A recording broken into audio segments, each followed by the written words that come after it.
cara mudah untuk lebih optimal melakukan pengawasan diri itu ditulis. Nanti ada istilah hipomnemata. Hipomnemata itu semacam buku diarinya orang Yunani Romawi.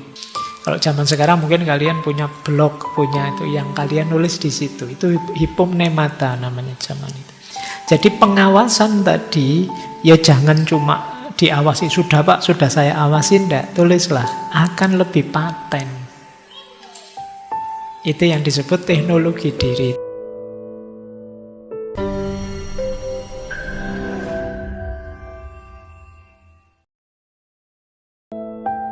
Jadi beliau menyebut ada 4 jenis teknologi. Kita selama ini mungkin menganggap teknologi itu hanya yang pertama itu saja. Kita sering mengabaikan 3 teknologi yang lain. Meskipun nanti di ceramah itu beliau menyebut cuma saya hanya fokus pada 2 teknologi yang terakhir, yaitu teknologi of power dan teknologi of self.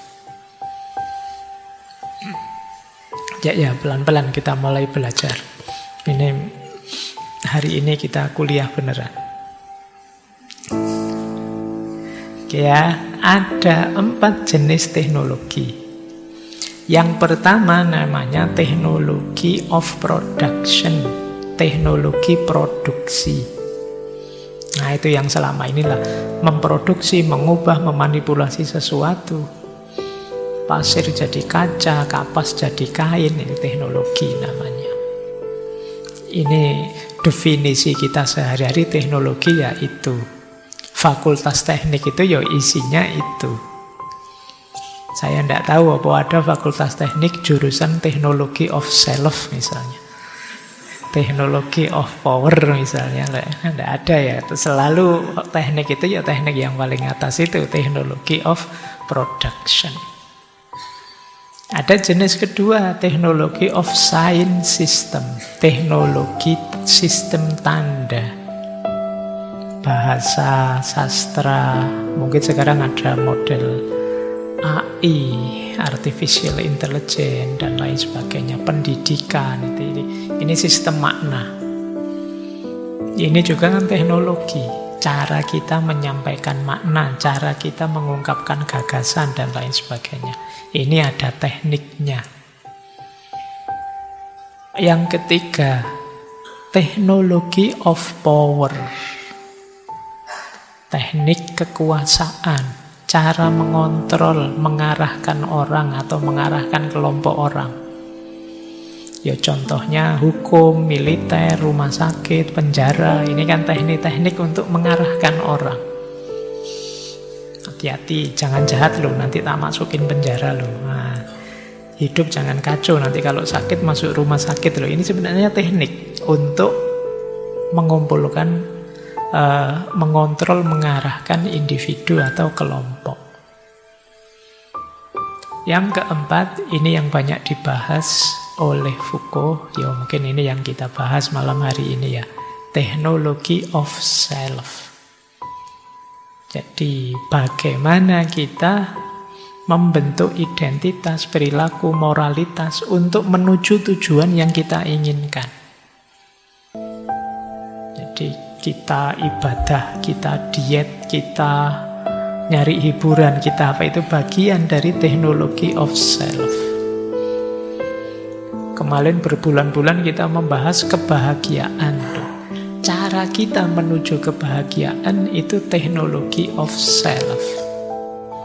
Bulan ini kita menuju ketenangan hidup, itu teknologi of self. Jadi teknik mengarahkan diri. Identitas kita seperti apa, yang kita lakukan apa, yang jangan kita lakukan apa, dan lain sebagainya. Ini namanya teknologi of self. Nah, Foucault di pidatonya itu beliau akan lebih fokus pada teknologi of self ini dan teknologi of power. Kita bahas dulu yang teknologi diri ya. Nanti setelah itu teknologi power kita sambungkan dengan kesehatan mentalnya. Gimana sih cara teknik untuk memodifikasi diri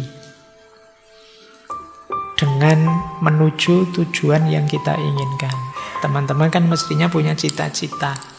Nah, cara mengelola diri, mengarahkan diri biar sampai pada cita-cita, keinginan, kebahagiaan, kesuksesan, itu caranya gimana? Itulah nanti yang disebut teknologi of self. Nanti ada 4 cara yang beliau tawarkan. Unsurnya teknologi of self atau teknologi diri itu 4. Yang pertama, pengenalan diri atau pengetahuan diri. Yang kedua, kekuasaan. Yang ketiga, praktek. Yang keempat, tujuan. Coba ya. Jadi yang pertama, kita harus kenal diri kita. Kita belajar filsafat, belajar agama, mencari ilmu, sekolah, kuliah. Itu kan dalam rangka mengenal diri. Kalau sudah kenal, terus kita arahkan, kita atur. Tanpa pengenalan diri, bagaimana kita mengarahkan diri? Ini basic sudah. Tema-tema humaniora kemarin itu, tema tentang manusia apapun, awalnya memang mengenali diri. Bahkan sampai kalian belajar tasawuf pun diminta mengenali diri. Man arofa nafsahu faqad arofa rabbahu. Itu yang kenal diri. Jadi ini sudah bolak-balik disarankan. Saya tidak tahu teman-teman sudah melakukan apa belum. Kenalan dengan dirimu sendiri. Kalau kalian jatuh cinta, itu kan mesti kalian kepo dengan orang yang kalian taksir. Loh, kalau sama orang lain saja kamu sekepo itu tidak sama dirimu sendiri. Ayo dikenali ya diri kita. Tipe orang yang bagaimana sih aku itu? Kemudian kelebihanku apa, kekuranganku apa, dan seterusnya. Yang kedua, kekuasaan, power. Dalam hidup kita, di sekeliling kita itu ada power yang bekerja.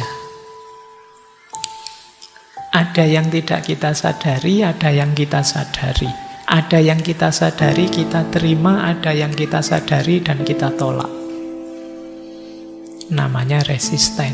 Ini kedua. Jadi kita itu kan hidup tidak mungkin semuanya kita putuskan sendiri. Selalu saja ada kekuasaan, kekuatan, power yang mempengaruhi kita. Power itu tidak harus negara, tidak harus orang level tinggi. Mungkin sekedar teman yang menghegemoni kita atau sahabat yang punya kuasa ini, kuasa itu dalam hidup kita, itu pasti ada. Mari kita kenali kerja kekuasaan dalam hidup kita. Itu pasti ada. Tidak mungkin orang free sepenuhnya, tidak ada.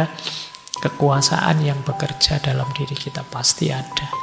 Sebebas apapun kita. Oke ya, misalnya Pak, saya itu bebas, tidak mau terikat apa saja. Loh, kamu seperti itu ikut siapa? Ikut Pak Faiz, Pak. Ya bodoh aja. Itu berarti saya menghegemonimu. Jadi ada kuasaku yang bermain dalam dirimu. Baik. Yang ketiga, prakteknya. Yuk kita, yang namanya teknik ya kan berarti ada caranya. Prakteknya apa? Dietkah, meditasikah, pengakuan dosa, nanti ada penjelasannya. Ada banyak yang harus kita lakukan untuk teknologi diri. Dan yang keempat, tujuannya. Kebahagiaan, pencerahan, kesehatan, kesuksesan, dan lain sebagainya. Baik, nah terus Foucault merangkum 4 teknologi diri. Ini diambil dari era klasik dan abad tengah. Jadi dari Yunani, Romawi, era abad pertama, kedua, ya mungkin dari tradisi filsafat yang kuat, dan yang satu dari tradisi spiritual, khususnya spiritual era kekaisaran Romawi, spiritualitas Kristen. Beliau ngambil 4 teknologi diri diinspirasi oleh era awal ini. Seperti apa sih teknologi diri yang baik itu? Baik, ini bagian juga kita mencari ketenangan diri seperti yang jadi tema bulan ini ya. Yang pertama, yang menarik, teknologi diri yang pertama adalah vigilance and writing. Kewaspadaan dan penulisan. Ini rasanya kayak tidak sinkron ya hubungannya apa kewaspadaan dan penulisan. Tapi ini menarik. Kalau kita ingin diri kita ini optimal, yang pertama kita harus senantiasa waspada. Maksudnya apa? Ayo kita amati terus, kita evaluasi, kita kendalikan diri terus-menerus. Jadi kita harus jadi orang yang bermoral, kita harus jadi orang yang bijaksana, kita harus tertib dalam hidup ini. Dan ini kan berarti kita ngawasi diri kita terus-menerus. Diri kita itu kalau kita biarkan sebentar, misalnya sudah misalnya, wahai pikiranku, wahai hatiku, istirahat, tidak usah dipakai. Begitu tidak kita pakai, kita tidak usah, kita bisa loss. Maka kuncinya teknologi diri yang pertama vigilance. Ayo diawasi dirimu, kondisimu. Oh, ini saya sedang marah, ini harus dikendalikan. Ini saya sedang seneng ini hati-hati lupa diri. Ini saya sedang kecewa, ini hati-hati putus asa. Itu namanya vigilance. Orang yang mampu mengawasi dirinya terus-menerus, dia yang akan terjamin lebih mudah nanti mencapai tujuan tadi. Jadi ini yang pertama. Pelajaran vigilance yang kemarin banyak kita dapat dari stoikisme. Jadi tema-tema stoik yang kemarin kita bahas panjang lebar di banyak forum itu sebenarnya kalau kata Foucault ya fokusnya satu, vigilance, mengawasi diri. Jadi seperti apa kondisi kita, bagaimana situasi kita, itu vigilance. Nah, selain mengawasi diri ada juga writing. Writing itu nulis. Cara mudah untuk lebih optimal melakukan pengawasan diri itu ditulis. Nanti ada istilah hipomnemata. Hipomnemata itu semacam buku diarinya orang Yunani Romawi. Jadi zaman dulu mungkin semacam buku lah yang tempat mereka nulis. Kalau ada pengalaman, kalau ada gagasan, kalau zaman sekarang mungkin kalian punya blog, punya itu yang kalian nulis di situ. Itu hipomnemata namanya zaman itu. Jadi pengawasan tadi ya jangan cuma diawasi, sudah Pak, sudah saya awasin, enggak, tulislah, akan lebih paten.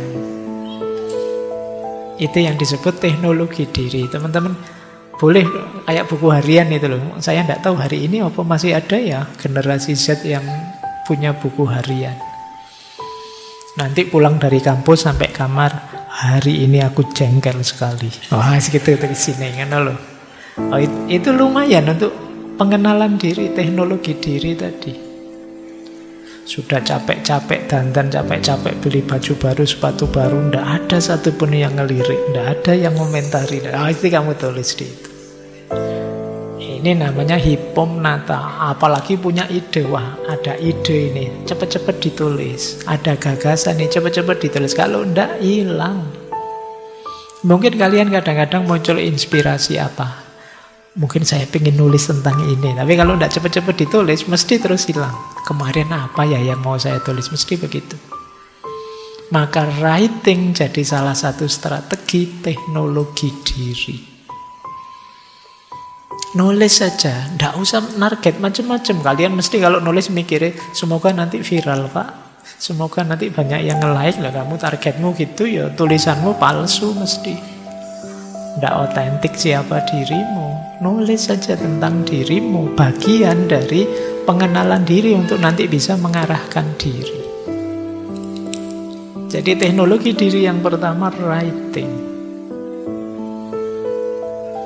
Selain pengawasan diri, kata Foucault, vigilant adalah prakondisi dari writing. Jadi mengawasi diri sebelum nulis. Nah, sementara nulis juga alat untuk pengawasan diri. Jadi ya dua-duanya saling kerjasama. Jadi menulis tentang diri kita, bahan tulisannya dari introspeksi kita terhadap diri kita. Kemudian sambil nulis sekaligus sebenarnya kita juga sambil mengintrospeksi diri kita. Jadi ini pentingnya introspeksi diri, vigilance yang ditulis.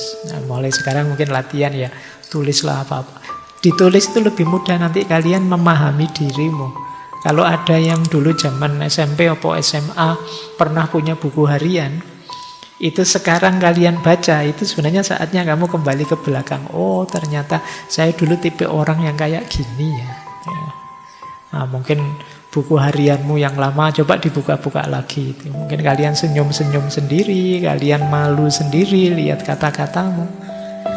Nanti buku harianmu kalau pas jatuh cinta nanti digambari love, terus kalau patah hati love-nya dibikin patah, terus ini kan kayak gitu dulu. Itu sekarang kamu baca, itu kan kamu seneng. Iya ya, saya dulu kok naif banget ya aku ya, lucu banget aku ya, bikin malu saja ya. Dulu begitu, padahal waktu nulisnya nangis-nangis itu. Sekarang kamu ketawain, itu alatmu untuk introspeksi. Oh, berarti saya tipe orang kayak gini dulu itu. Sekarang kayak gimana ya, saya harus seperti apa. Jadi yang pertama itu ya, introspeksi, mengawasi diri dan menulis. Teknologi diri yang kedua, ini menarik. Silent and listening. Ternyata penting. Diam dan mendengarkan.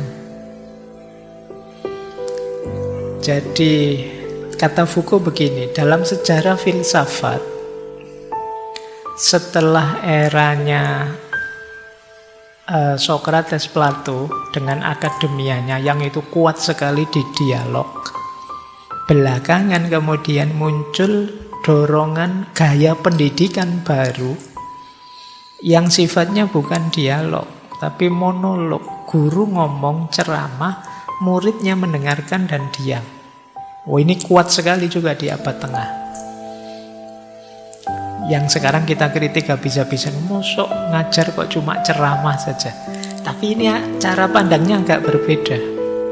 Kata Foucault di situ, bahkan Pythagoras itu di kalangan murid-muridnya dia punya rumus, murid selama 5 tahun harus diam saja. Diajari dulu. Mereka tidak boleh tanya dan bicara. Bukan urusan pasif atau aktifnya, tapi latihan mendengarkan itu jauh lebih penting. Jadi kunci kamu pinter pertama itu pinter mendengarkan. Jadi latihan mendengarkan yang kritis. Latihan sambil mendengarkan, oh ini ada yang disembunyikan. Oh ini kata-kata apa adanya.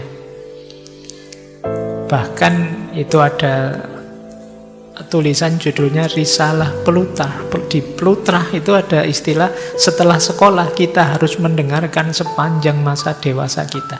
Jadi listening skill itu kunci. Jangan kesusu ingin ngomong. Dengarkan dulu, serap dulu sebanyak-banyaknya. Justru kalau kita ada orang ngomong, kita ingin balas ngomong reaktif, secara tidak sadar kita di bawah kendali orang lain. Tapi kalau kita diam, kita tidak ditelan oleh dia yang ngomong. Bayangkan ada temanmu ngomong panjang, kamu dengerin saja terus. Dia maunya kita respon, tapi kita dengar saja. Terus terakhir-terakhir kita cuma ngomong, sudah, ya sudah. Kamu tidak jadi dikuasai oleh dia kan.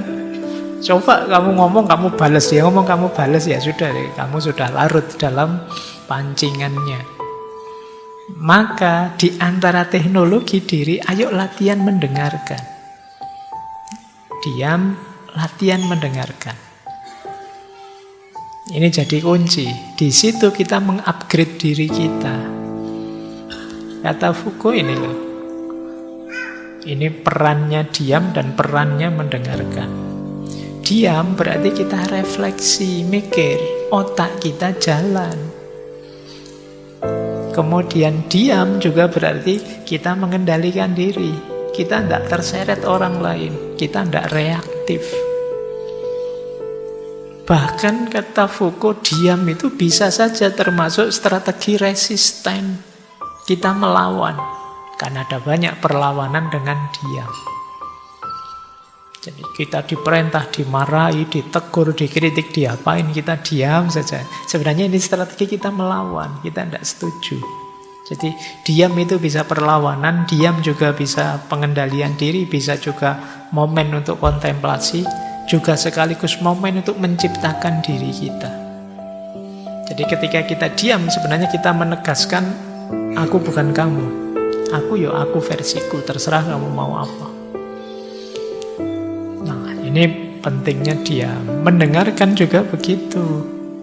Mendengarkan itu bisa bermakna kita sedang belajar. Atau kita sedang bijaksana, tidak ingin motong omongannya orang lain. Mendengarkan juga bisa berarti kita sedang membuka ruang dialog. Bayangkan kalau orang rebutan ngomong, tidak ada saling putus. Kayak kadang-kadang kalau di TV-TV itu loh. Kalau acara talk show, acara apa, kadang kan kalau sudah emosi rebutan ngomong. Jadi kalau kita bisa mendengarkan dan diam itu sebenarnya kita membuka ruang untuk dialog. Ayo gantian ngomong, saya diam dulu, kamu ngomong dulu sampai puas, nanti baru saya. Ini kan berarti kalau kita tidak bersedia diam, ya yang terjadi konflik tetap. Jadi diam dan mendengarkan itu membuka ruang dialog. Diam juga bisa bermakna empatik. Kehadiran kita yang menerima orang lain. Ya sih, kamu dengan persepsimu, dengan perspektifmu, saya dengarkan. Nah, ini perannya diam. Kemudian diam berarti juga pengakuan dan keseimbangan. Keseimbangan dalam diskusi, wacana juga mengakui hadirnya orang lain. Baik, jadi teknologi diri yang kedua justru kita harus bisa diam dan mampu mendengarkan. Jadi setelah tadi yang pertama introspeksi diri, melihat ke dalam bila perlu ditulis, sekarang diam dan mendengarkan. Lanjut. Kok isinya seperti ini ya Pak? Karena ngambilnya dari filsafat dan tradisi spiritual. Terus, ini lebih dalam lagi. Ini yang belajar tasawuf. Teknologi diri yang ketiga, askesis. Hidup asketik. Orang Jawa ada istilah tirakat. Dalam Islam ada riyadoh. Apa maksudnya? Askesis itu cara kita membentuk diri dengan latihan-latihan tertentu yang melibatkan tubuh, pikiran, jiwa. Kita tafakur, kita meditasi, kita latihan ini, latihan itu. Untuk ini namanya hidup askesis. Ya memang pahit sih, ya memang berat untuk dilakukan, tapi memang ini untuk membentuk diri kita.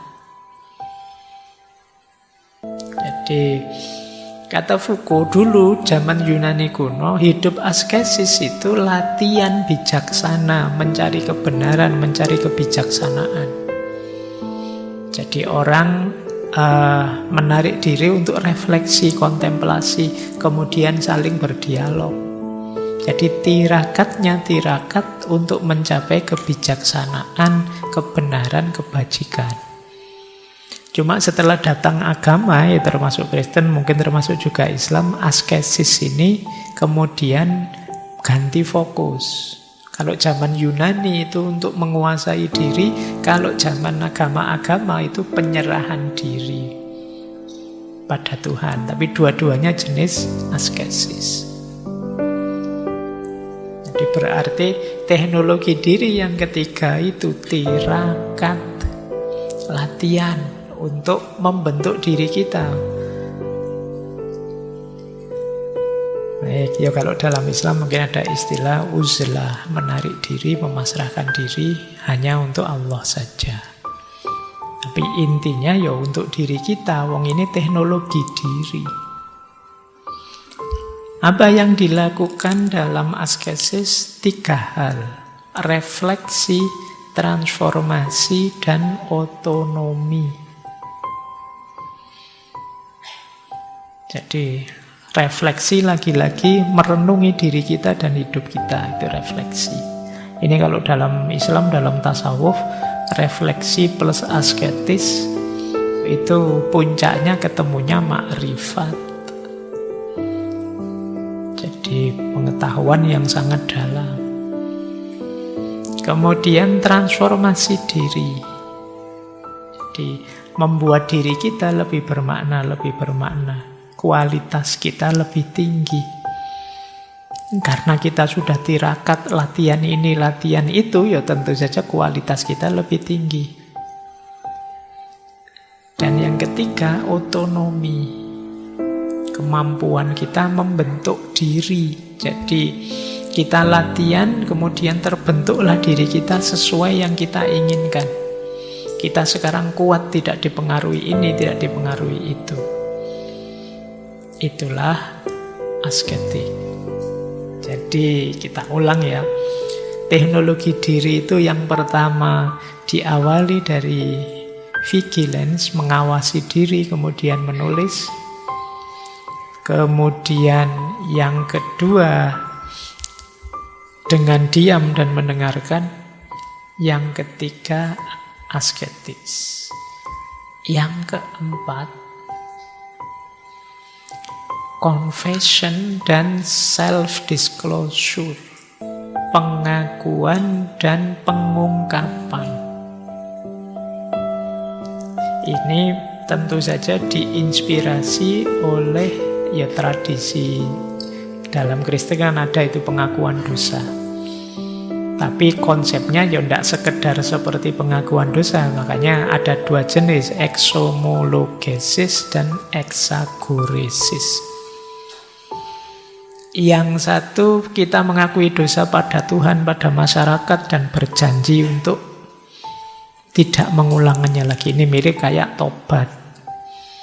Jadi teknologi diri itu kita sadari, kita akui bahwa kita pernah salah, bisa salah. Dan mungkin salah. Tentu saja setelah pengakuan kan mesti perbaikan. Kalau ngaku saja tidak, ya gimana bisa memperbaiki? Kalau di hadapan masyarakat, di hadapan Tuhan itu namanya exomologesis. Kalau di hadapan tokoh tertentu, guru tertentu, dalam rangka biar saya dibimbing untuk jadi lebih baik, itu namanya exagoresis. Tapi mengungkapkan diri dan pengakuan ini penting. Itu tadi, dalam rangka perbaikan diri.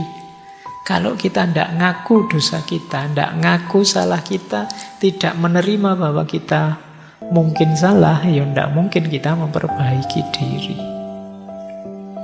Jadi ini, teknologi ini penting. Ya kalau teman-teman punya sakit mental apa, misalnya ke psikolog atau psikiater, itu kan kadang-kadang kita diminta cerita, diminta ngomong apa saja dan kerahasiaan terjamin. Itu mirip seperti pengakuan dosa sebenarnya. Dalam konteks apa? Pengakuan dan pengungkapan ini, confession and self-disclosure ini. Karena salah, dosa, keliru itu kan jadi ganjalan dalam hidup kita. Ungkapkan, keluarkan, perbaiki. Jadi manfaatnya teknologi ini yang pertama membentuk diri kita. Yang kedua transformasi, perubahan. Jadi kita mengubah diri kita jadi lebih baik. Dan Dan yang ketiga, manifestasi kebebasan kita, subjektivitas kita, bahwa kita sekarang orang yang menguasai, mengontrol, membentuk hidup kita sendiri.